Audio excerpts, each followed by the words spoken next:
terça-feira, vamos então com um vídeo de história. Vamos lá, hoje eu vou falar sobre a UDN, União Democrática Nacional. Bom, vamos começar hoje, a partir de hoje, uma série com 4 episódios falando sobre partidos políticos, tá bom? Vamos começar então falando da UDN, que foi a União Democrática Nacional.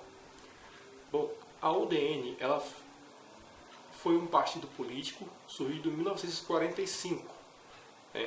A UDN ela tinha como principal base a luta contra Getúlio Vargas. Esse era o principal interesse da UDN. Então, a UDN já tinha uma pauta, um interesse político já predeterminado, que era a oposição a Getúlio Vargas. Muitos nomes se destacaram dentro da UDN. Alguns saíram, outros permaneceram, como por exemplo o Adhemar de Barros. Ele começou na UDN, porém ele se distanciou. Outros também começaram na UDN, porém se distanciaram. Mas alguns se destacam, como por exemplo o Carlos Lacerda, que daqui a pouco eu vou falar com mais tempo sobre o Carlos Lacerda. Bom, a UDN ela começou como uma oposição ao Getúlio Vargas, em 1945. Nos anos 50, Getúlio Vargas foi eleito presidente da República, mais uma vez. A UDN foi uma das principais opositoras do Vargas. Uma das características da UDN, que a UDN tinha, era o chamado lenço branco, que era um adereço que identificava. Tá certo? No Congresso Nacional, a UDN tinha uma frente com os parlamentares chamados Banda da Música, Banda de Música. Nessa tal de Banda de Música, o que acontece? Fazia forte oposição ao governo, tá certo? A UDN ela sempre foi oposição, conseguindo algumas cadeiras de governadores em alguns estados, porém ela tinha mais um espírito de oposição aos governos vigentes, tá certo? Então essas são as principais características da UDN: o lenço branco e a tal da Banda da Música, Banda de Música. Tá? E claro, uma forte oposição. Carlos Lacerda, ele foi opositor ao Getúlio Vargas.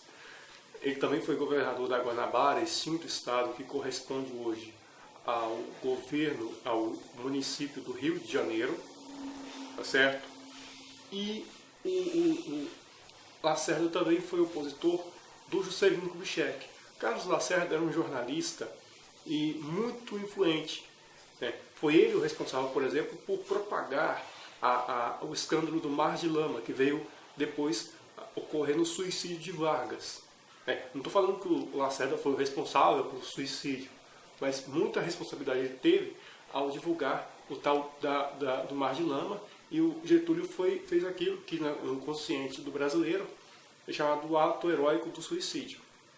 Bom, a UDN então ela começa essa atitude, a UDN de Goiás ela apoiou a transferência da capital federal para cá, para o interior do país, apesar, claro, da forte oposição do Lacerda para com o Juscelino. Ali eram eternos adversários, tanto o Lacerda quanto o Juscelino Kubitschek. Lembrando que o Lacerda também, na época do Vargas, eu esqueci de falar, o Lacerda tinha sido vítima de um atentado que ocorreu justamente por, enfim, se não estiver enganado, na época do Vargas. Bom, a UDN, ela foi uma das primeiras, um dos partidos mais importantes, digamos assim, dos mais atuantes na época do golpe de Estado de 64. Foi um dos mais atuantes. E é tão curioso que o feitiço virou contra o feiticeiro, porque ao mesmo tempo que a UDN apoiou o golpe de 64, ela mesma foi vitimada por ele, porque uma das ações da ditadura foi acabar com o múltiplo partidarismo democrático, ou seja, acabou com praticamente todos os partidos políticos, incluindo com a própria UDN.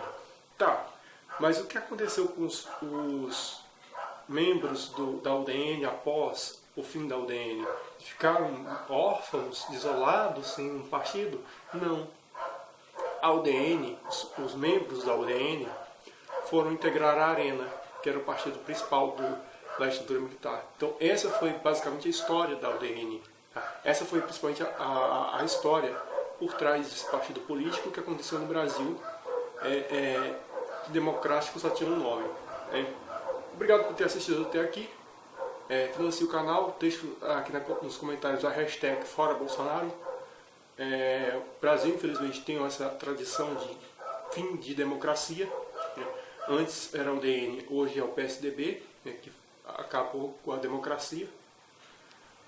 Ousar lutar, ousar vencer, Black Lives Matter, Fora Bolsonaro, tchau.